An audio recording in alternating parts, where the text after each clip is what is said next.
In Marxist economics and preceding theories, the problem of primitive accumulation of capital concerns the origin of capital, and therefore of how class distinctions between possessors and non-possessors came to be. Adam Smith's account of primitive original accumulation depicted a peaceful process. David Harvey summarizes Smith's description of the process in the following terms. There were some people that were hard-working and some people who were not. Some people who could be bothered, and some people who could not be bothered. And the result of that was that, bit by bit, those who were hard-working, and could be bothered, accumulated some wealth. And eventually, those who could not be bothered, could not accumulate wealth, and in the end, in order to survive, preferred, actually, to give up their labor power as a commodity, in return for a living wage. David Harvey summarized Karl Marx's description of it. Primitive accumulation entailed taking land, say, enclosing it, and expelling a resident population to create a landless proletariat, and then releasing the land into the privatized mainstream of capital accumulation. Naming and translations. The concept was initially called in different ways, and the expression of an accumulation, which is at the origin of capitalism, began to appear with Adam Smith.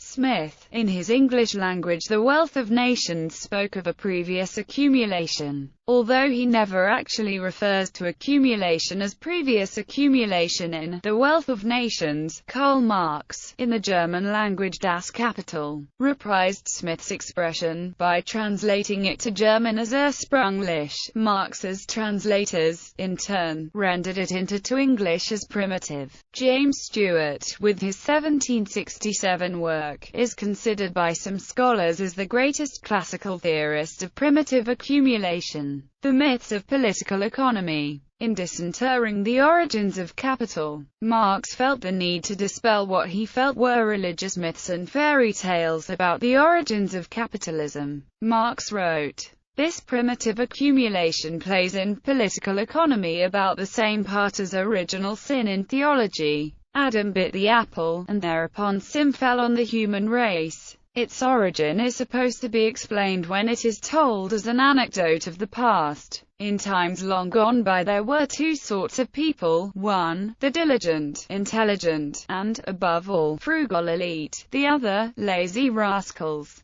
spending their substance, and more, in riotous living. Thus it came to pass that the former sort accumulated wealth, and the latter sort had at last nothing to sell except their own skins. And from this original sin dates the poverty of the great majority that, despite all its labor, has up to now nothing to sell but itself, and the wealth of the few that increases constantly although they have long ceased to work. Such childishness is every day preached to us in the defense of property. What has to be explained is how the capitalist relations of production are historically established. In other words, how it comes about that means of production get to be privately owned and traded in, and how the capitalists can find workers on the labor market ready and willing to work for them, because they have no other means of livelihood, also referred to as the reserve army of labor, the link between primitive accumulation and colonialism. At the same time as local obstacles to investment in manufactures are being overcome, and a unified national market is developing with a nationalist ideology, Marx sees a strong impulse to business development coming from world trade.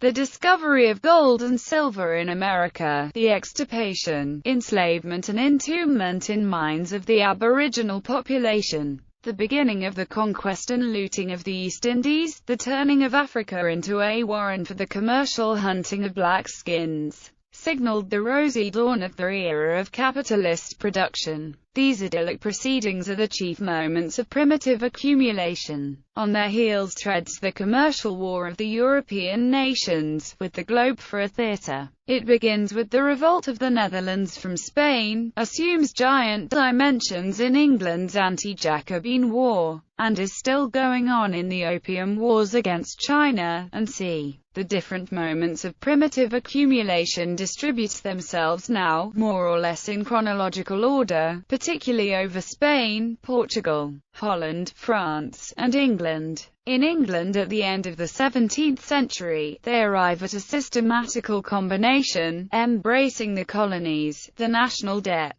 the modern mode of taxation, and the protectionist system. These methods depend in part on brute force, e.g., the colonial system, but they all employ the power of the state, the concentrated and organized force of society, to hasten, hothouse fashion, the process of transformation of the feudal mode of production into the capitalist mode, and to shorten the transition. Force is the midwife of every old society pregnant with a new one. It is itself an economic power. Capital, Volume 1, Chapter 31, emphasis added. Primitive accumulation and privatization. According to Marx, the whole purpose of primitive accumulation is to privatize the means of production, so that the exploiting owners can make money from the surplus labor of those who, lacking other means, must work for them. Marx says that primitive accumulation means the expropriation of the direct producers, and more specifically, the dissolution of private property based on the labor of its owner. Self-earned private property, that is based, so to say, on the fusing together of the isolated,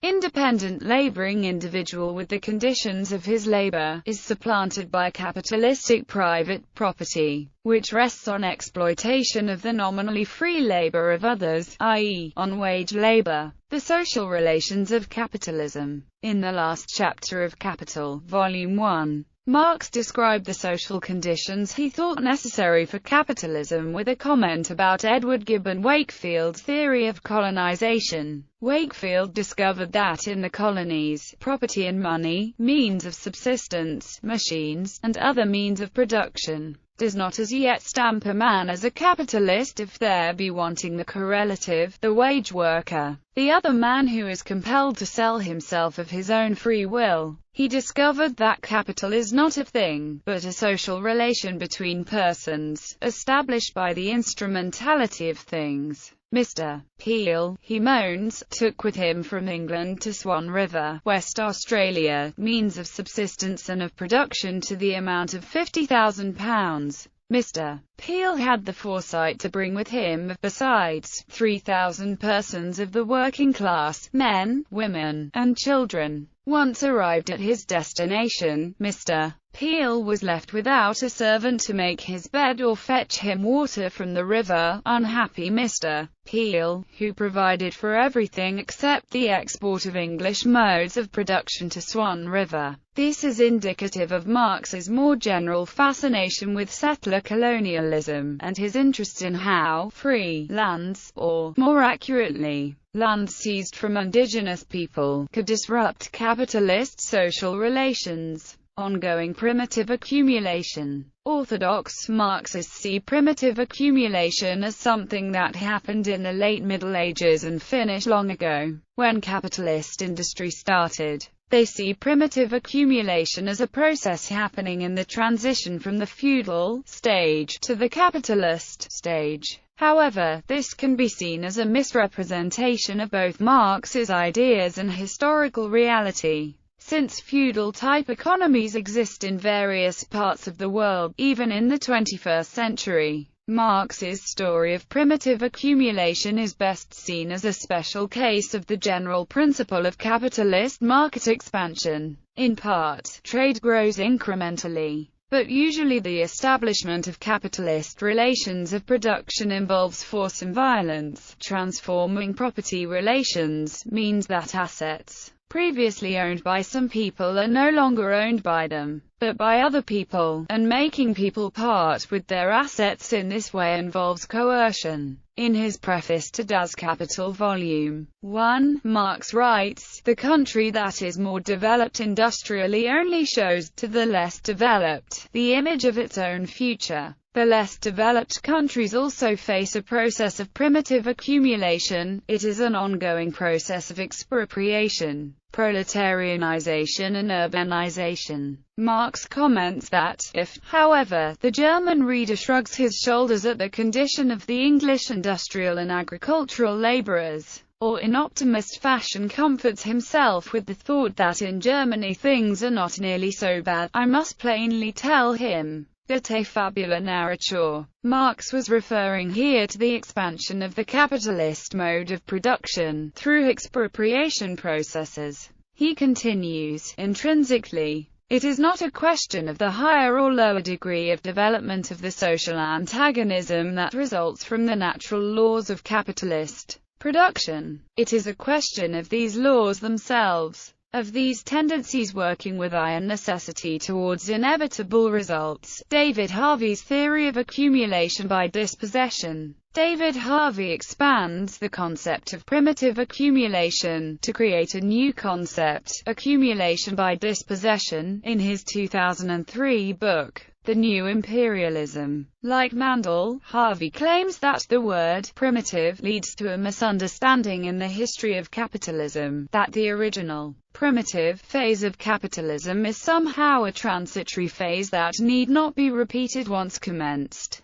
Instead, Harvey maintains that primitive accumulation is a continuing process within the process of capital accumulation on a world scale, because the central Marxian notion of crisis via over-accumulation is assumed to be a constant factor in the process of capital accumulation. The process of accumulation by dispossession acts as a possible safety valve that may temporarily ease the crisis. This is achieved by simply lowering the prices of consumer commodities, which in turn is made possible by the considerable reduction in the price of production inputs. Should the magnitude of the reduction in the price of inputs outweigh the reduction in the price of consumer goods, it can be said that the rate of profit will, for the time being, increase. Thus, access to cheaper inputs is, therefore, just as important as access to widening markets in keeping profitable opportunities open. The implication is that non-capitalist territories should be forced open not only to trade but also to permit capital to invest in profitable ventures using cheaper labor power, raw materials, low-cost land, and the like. The general thrust of any capitalist logic of power is not that territories should be held back from capitalist development,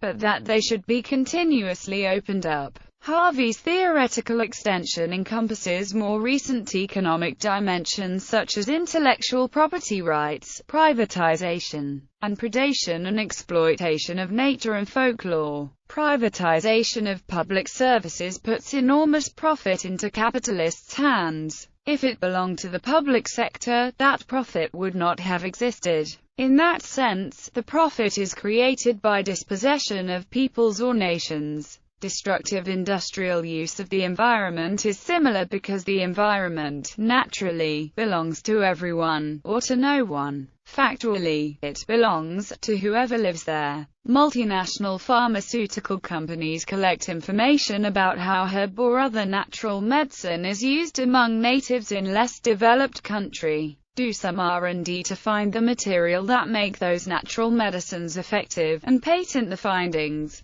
By doing so, multinational pharmaceutical companies can now sell the medicine to the natives who are the original source of the knowledge that made production of medicine possible. That is, dispossession of folklore through intellectual property rights. David Harvey also argues that accumulation by dispossession is a temporal or partial solution to over-accumulation. Because accumulation by dispossession makes raw materials cheaper, the profit rate can at least temporarily go up. Harvey's interpretation has been criticized by Brass, who disputes the view that what is described as present-day primitive accumulation, or accumulation by dispossession, entails proletarianization, because the latter is equated by Harvey with the separation of the direct producer from the means of production. Harvey assumes this results in the formation of a workforce that is free. By contrast, Brass points out that in many instances the process of depeasantization leads to workers who are unfree, because they are unable personally to commodify or recommodify their labor power, by selling it to the highest bidder. Schumpeter's critique of Marx's theory